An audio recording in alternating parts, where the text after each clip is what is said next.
한국 방위산업계가 숨을 죽였다.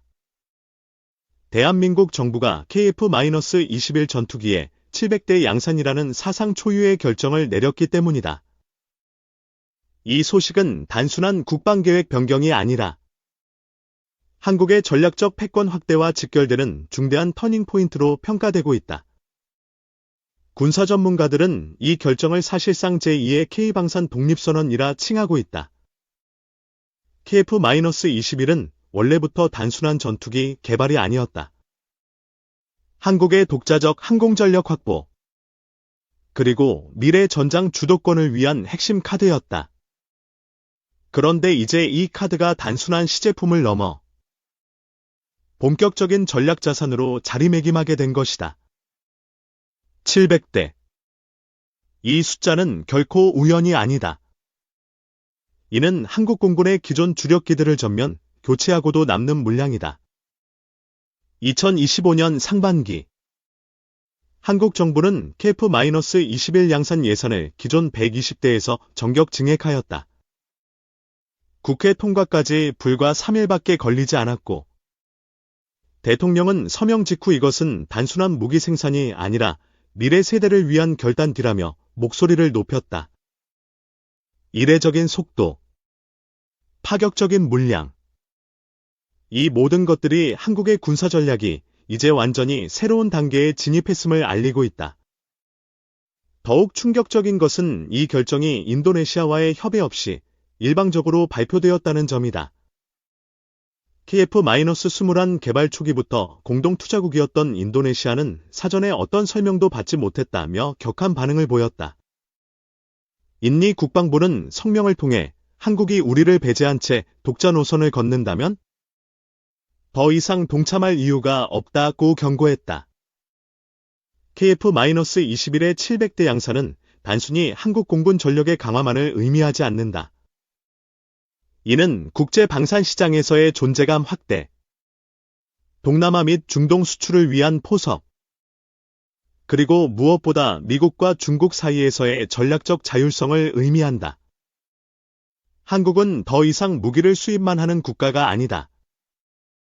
이제는 미래 항공전장을 스스로 주도하겠다는 선언이다. 이 결정은 한국 내에서도 찬반이 갈리고 있다. 일각에서는 예산 낭비이자 실현 불가능한 망상기라 비판한다. 반면 다수 여론은 이제는 방어가 아니라 주도권을 가져야 할 때라며 정부의 결단을 지지하고 있다. 하지만 진짜 파장은 이제부터다. 인도네시아의 반발이 점점 커지고 있으며 이 갈등은 단순한 외교 마찰을 넘어서 계약 파기와 기술 반환 요구로 비화될 조짐을 보이고 있다. KF-21 사업은 처음부터 순탄치 않았다. 2010년대 초반 한국 정부는 미국의 F-35 구매 외에 독자적인 전투기 개발이 필요하다는 절박함을 느꼈다. 당시 국방과학연구소와 KA는 공동개발의 타당성을 검토했고 곧바로 동남아시아 최대 무기 수입국 중 하나인 인도네시아와 손을 잡게 된다. 이는 단순한 공동개발을 넘어 미래의 전략적 협력을 위한 상징적인 제휴였다. 인도네시아는 20%의 개발비를 분담하기로 약속했고 자체 공군 전력을 KF-21 기반으로 개편할 계획이었다. 한국 입장에서도 이 협력은 기술 개발 리스크를 나누고 수출 가능성을 확대하는 중요한 계기가 되었다.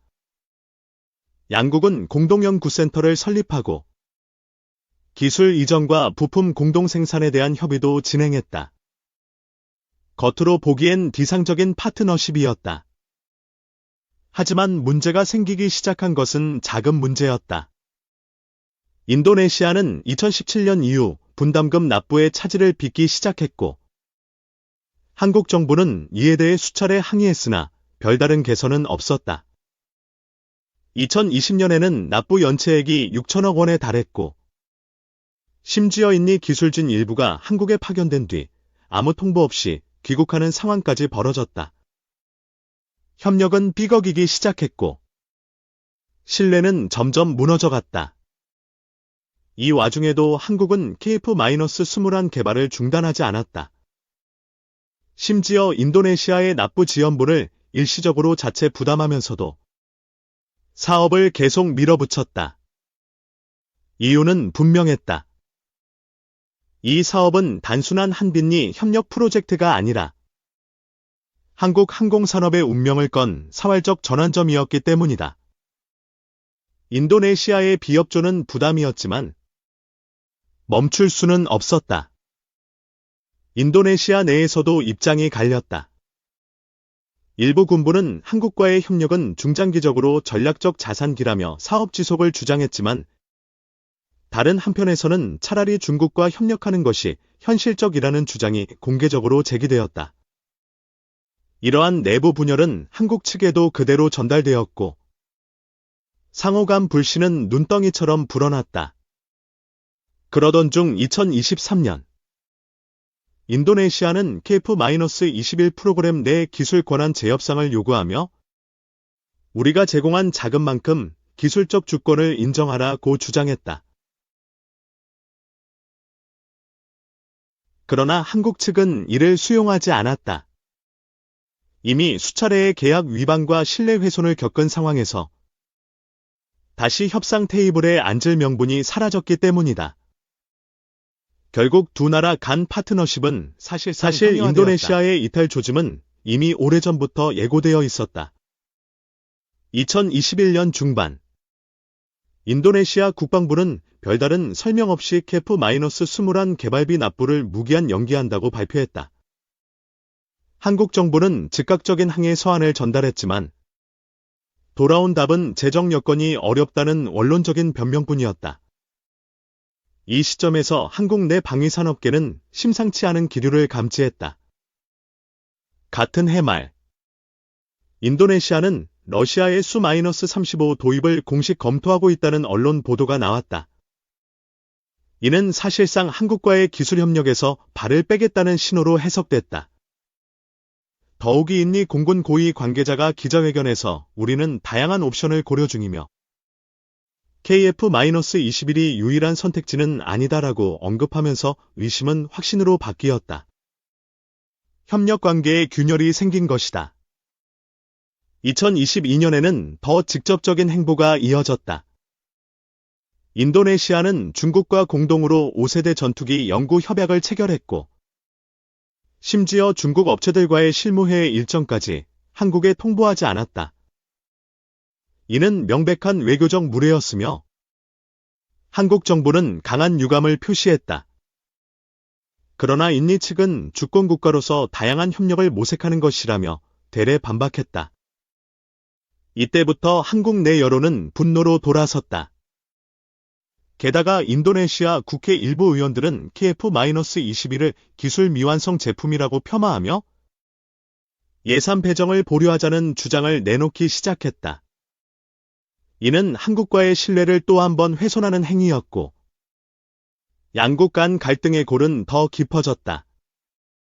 한국방위사업청은 내부적으로 인도네시아 리스크 평가 보고서를 작성했고 최악의 경우를 대비해 전면 단독 개발 전환 시나리오까지 준비하게 된다. 이 시기부터 한국 정부는 조용히 전략을 수정하기 시작했다.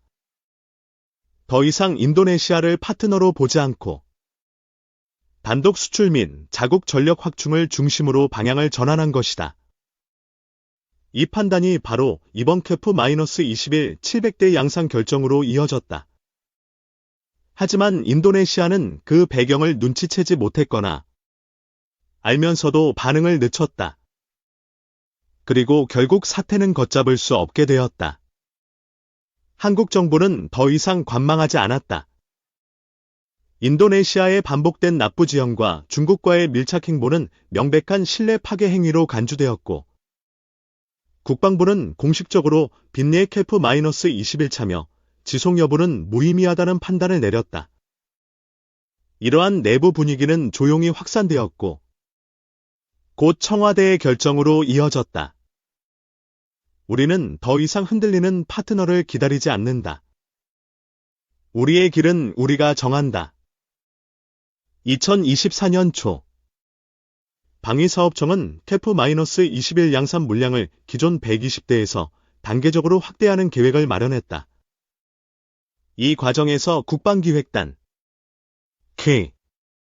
국회 국방위원회 등 관련 기관들이 총동원되었고, 그 결과물은 단순한 확대가 아니라 초대형 양산이라는 표현이 더 적절한 결론이었다. 700대라는 숫자는 한국이 단독으로 감당하기엔 부담이 크지만 반대로 독자 노선의 의지를 대외적으로 천명하는 상징적 수치였다. 이러한 결정의 이면에는 명확한 전략이 숨겨져 있었다. 첫째, KF-21을 단순한 한국 공군의 차세대 전투기로만 남기지 않고 아시아 및 중동 방산 시장의 메인스트림으로 키우겠다는 것이다. 이미 필리핀, 말레이시아, UAE와 비공식 접촉이 진행 중이며 700대 양산 계획은 이들에게 신뢰를 심어주기 위한 메시지로 활용되었다. 둘째, 미국과의 기술 협력은 유지하되 의존도는 낮추려는 시도였다. KF-21은 기본적으로 미국산 엔진과 시스템이 일부 탑재되어 있지만 장기적으로는 국산화율을 90% 이상으로 끌어올릴 계획이다. 이는 미국의 수출 통제나 외교 변수에 휘둘리지 않기 위한 자율화 전략이다. 미국도 이를 인지하고 있으며 일부 조정 가능성은 존재하지만 전면 충돌로까지 가지 않도록 조율 중이다. 셋째, 중국을 견제하기 위한 주변국들과의 안보 공조를 KF-21로 확장하려는 계산이다. 일본, 호주, 인도 등은 중국의 군사 팽창에 민감하게 반응하고 있으며 이들 국가와의 방산 협력이 강화된다면 단순한 무기 수출을 넘어 정치적 동맹 시그널로 작용할 수 있다. 한국은 KF-21을 통해 단순한 전투기 이상의 외교 무기로 사용하려 하고 있다. 이러한 전략적 구상은 한국 국내에서 높은 평가를 받고 있다. 언론은 이제는 기술 종속이 아닌 기술 주도 국가로 가는 길이라며 정부의 결단을 환영하고 있으며 산업계도 이 기회가 한국 항공산업의 세계화를 앞당길 것이라며 기대감을 드러내고 있다. 그러나 인도네시아의 반응은 이제부터 본격적으로 거세지기 시작했다. 2025년 7월, 인도네시아 정부는 마침내 침묵을 깨뜨렸다. 한국의 KF-21 700대 양산 발표 이후 약 3주 만에 인니 국방부는 긴급 기자회견을 열고 한국의 일방적 결정은 상호 신뢰를 근본적으로 훼손한 것이라며 강도 높은 비판을 쏟아냈다. 이어서 발표된 성명에는 이전과는 차원이 다른 표현이 등장했다. 최후 통첩. 인도네시아는 공개적으로 한국이 공동개발 계약의 원칙을 회복하지 않을 경우 모든 참여를 전면 철회하겠다고 밝혔다. 이 발언은 그동안 반복되었던 유감 표명이나 협상 요청과는 다른 명백한 탈퇴 선언으로 받아들여졌다. 더욱이 인니 국방부는 지금까지 우리가 제공한 기술과 자금에 대한 회계적, 법적 정산을 요구할 준비가 되어 있다고 언급하며 사실상 국제중재 절차도 염두에 두고 있음을 시사했다. 상황은 일촉즉발로 치닫고 있었다. 이와 동시에 인도네시아는 중국과의 군사협력을 대폭 강화하겠다는 입장을 공고히 했다. 구체적으로는 중국제 스텔스 전투기 JE-31의 도입 가능성을 검토하고 있으며 일부 부품의 공동 생산까지 논의 중이라는 현지 언론 보도가 이어졌다. 이는 한국 입장에서는 단순한 협력 파기를 넘어 적대적 전환으로 받아들여질 수밖에 없는 상황이었다. 한국 정부는 공식 반응을 자제하면서도 청와대 내부에서는 긴박한 논의가 이어졌다. 국방부는 KF-21은 이제 명실상부한 대한민국 독자 무기 체계이며 어떤 외부 국가도 더 이상 개발 진행에 영향을 줄 수 없다는 입장을 확고히 했다. 법적으로도 인도네시아의 개발 지분 회수 가능성은 매우 낮다는 분석이 지배적이었다. 한국은 단호했다. 하지만 외교부는 조금 다른 기류를 보였다. 한국 외교부 관계자는 인도네시아는 아세안 내 핵심 전략 파트너이며 군사 협력의 중단이 전체 관계에 영향을 주지 않도록 신중하게 접근해야 한다고 언급했다. 이는 방산을 넘는 경제, 외교 전반으로 파장이 확산될 수 있다는 우려를 반영한 발언이었다. 이에 따라 한국은 전면 단절보다는 조건부 유예라는 전략을 선택했다. 한국은 인도네시아의 공동개발 계약 내 모든 조항을 재검토하되 추가 참여 의사가 있다면 일정 기간 내 의사를 명확히 밝혀야 한다는 최후 입장을 전달했다. 사실상 기한을 정한 일방통보이자 마지막 기회의 제공이었다. 인도네시아는 이에 대해 아직 공식 답변을 내놓지 않았다. 그러나 군부 내부에서는 이번 기회에 기술 자립을 포기하더라도 한국의 우위를 견제하지 않으면 미래 항공전력에서 완전히 뒤처질 수 있다는 위기감이 번지고 있다. 언론은 이를 두고 반격인가? 퇴각인가라는 제목의 사설을 실었다. 인도네시아는 지금 결정의 갈림길에 서 있다. 이제 모두가 묻고 있다. 누가 이긴 것인가? KF-21 사업의 진짜 승자는 누구이며 누가 더 큰 손실을 감수하게 될 것인가? 이 질문에 대한 답은 단순하지 않다. 그러나 분명한 사실 하나는 존재한다.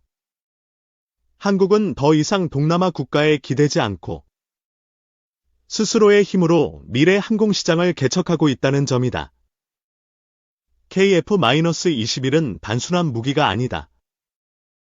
이 전투기는 한국이 반세기 넘게 꿈꿔온 항공전력 자립의 결정체이며 동시에 아시아 방산 시장에서 기술 리더십을 확보하기 위한 상징적 결과물이다. 지금까지 미국, 러시아, 중국 이외의 국가가 본격적으로 4.5세대 전투기를 독자 개발하고 양산한 사례는 드물다. 그 도전을 해낸 국가가 바로 한국이다. 기술적으로도 KF-21은 점점 성숙하고 있다. 2025년 하반기 기준 시제기 6호기까지 시험 비행을 마쳤고 고등 비행 성능과 레이더, 통합 테스트도 순조롭게 진행 중이다. 무엇보다 핵심 엔진 문제에서 독립을 꾀하기 위해 한국형 엔진 시제 개발이 착수되었고 이는 2030년 이후 KF-21 블락3에 적용될 예정이다. 이 같은 중장기 로드맵은 한국 방위산업의 지속 가능성을 확보하는 데 큰 역할을 하고 있다. 반면 인도네시아는 심각한 딜레마에 빠졌다. 탈퇴를 감행할 경우 지금까지의 투자금은 사실상 회수 불가능해지고 기술 이전도 무산된다. 더 나아가 향후 자국 공군의 전력 강화에도 치명적인 공백이 생긴다. 그 공백을 메우기 위해 중국산 플랫폼을 도입한다 해도 고성능 전투기 체계를 운영하는 데 필요한 노하우와 정비 능력은 단기간에 쌓을 수 없다. 이는 단순한 항공기 부족이 아니라 국가 안보 전략의 구조적 취약점을 초래할 수 있다. 더 큰 문제는 신뢰의 붕괴다. 인도네시아는 이번 사태를 통해 국제 공동개발 사업에서 불안정한 파트너라는 이미지를 갖게 되었고 향후 유사한 협력 논의에서 배제될 가능성이 높다. 방산 분야에서의 신뢰는 곧 기술과 돈을 넘어 안보까지도 좌우하는 핵심 요소이기 때문이다. 한국은 이 점에서 전략적 우위를 확보한 셈이다. 그러나 이 모든 것이 단순한 승리 선언으로만 해석되어선 안 된다. 한국도 뼈아픈 교훈을 얻었다. 공동개발의 이상과 현실은 다르며 기술력뿐 아니라 파트너십 관리 역량이 필수적이라는 사실이다. KF-21 사업은 한 나라가 단독으로 국산 전투기를 완성하는 과정이 얼마나 고통스럽고 예측 불가능한지를 그대로 보여주고 있다. 그럼에도 불구하고 한국은 나아가고 있다. 700대 양산은 단순한 수치가 아니다. 이는 한국이 스스로를 믿고 세계 시장에 도전하겠다는 선포이며 과거의 의존 구조를 깨고 진정한 기술 독립을 향한 첫걸음이다. KF-21은 실패한 공동개발의 상징이 아니라 불확실성 속에서도 끝까지 걸어간 한 국가의 항공자립 선언으로 기억될 것이다. 이제 세계는 주목하고 있다. KF-21은 단지 한국의 전투기가 아니다. 그것은 동아시아의 힘 균형을 재편하고 중견국이 글로벌 방산 생태계에서 어떤 역할을 할 수 있는지를 입증하는 결정적 시험대다. 그리고 그 시험은 지금 눈앞에서 시작되고 있다.